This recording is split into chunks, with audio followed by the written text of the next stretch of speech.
Welcome to the channel. In this one I want to talk about the concerted effort by people. Some close and others not so close to Freelance Chucky. I was wanting to chalk up Chucky being hit off the bike as an accident. It's like they're doing everything for this to go away. But that's not how things work in the real world. Someone's life was lost by way of collision. Whether accident or not, it usually ends in someone being held accountable. This is a teacher moment and point in time as we look into the difference between Jamaica and say a country like USA in regards to crashes that are of impulse and those that are so-called manufactured accident. This is Beside the World TV, the channel where family, friends and folks can dialogue with an open mind. Like I've said, there are people out there where their mindset is enough. What happened to Freelance Chucky is an accident.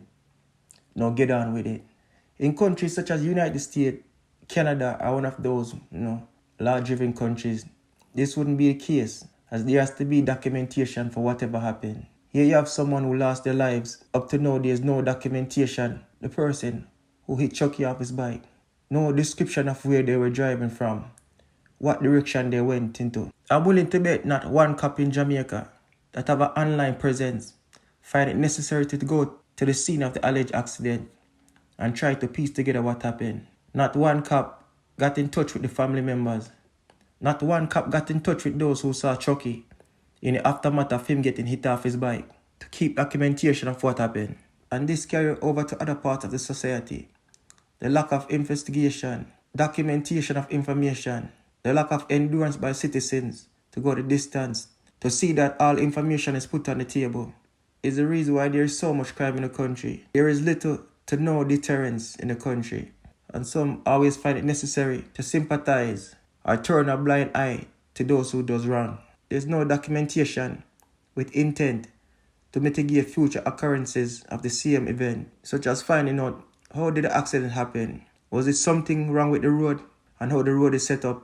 Was it reckless driving by one of the drivers not adhering to the road code or adhering to defensive driving standards? These things just don't happen in a vacuum.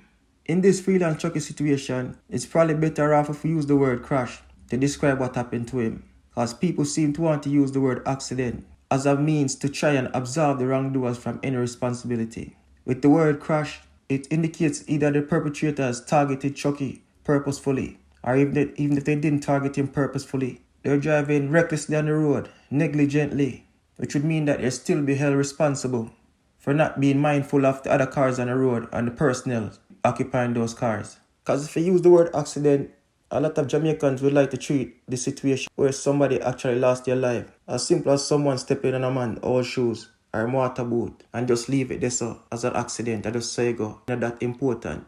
This describes the mentality of it's gone already and nothing we can do about it, instead of using the mentality of it's gone already, but what can we do to mitigate the chances of this happening again next time? This thing flares over to other parts of society, such as domestic violence situations, where a man or a woman beat their significant other and everybody say just them that, leave them alone. But once it goes beyond argument and it reaches a point where there is unwarranted physical contact, then it's a community business. Because whether some of us want to accept it or not, we're all subject of the state and state law, and one person not being protected is a threat to others not being protected. Separate apart from individual right, in conjunction to individual being protected, the main thing with the state is just looking out on a continuous basis to make sure they're not overbearing themselves against the will of the citizen or against the citizen's right. This let things be as they are mentality spreads to other parts of the society, where a man can kill off an innocent person in the community who's not involved in any crime and nothing comes of it. And then citizens are blackmailed with the idea of death by the suspect into muzzling their mouths. Blackmail by death for which they might actually suffer, as the suspects see that they're able to impose their will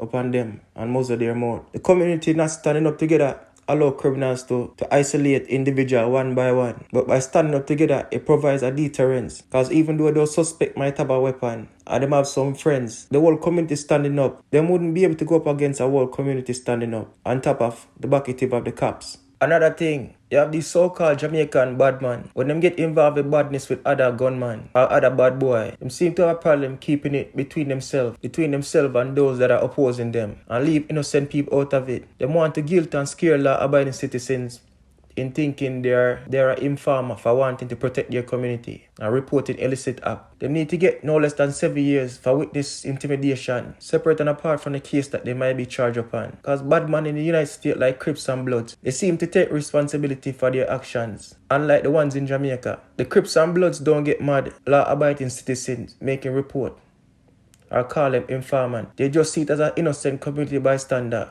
who's not a part of what they're doing, protecting the community as they should. However, in Jamaica, them seem to want to kill innocent people for doing what's right and doing what they ought to do.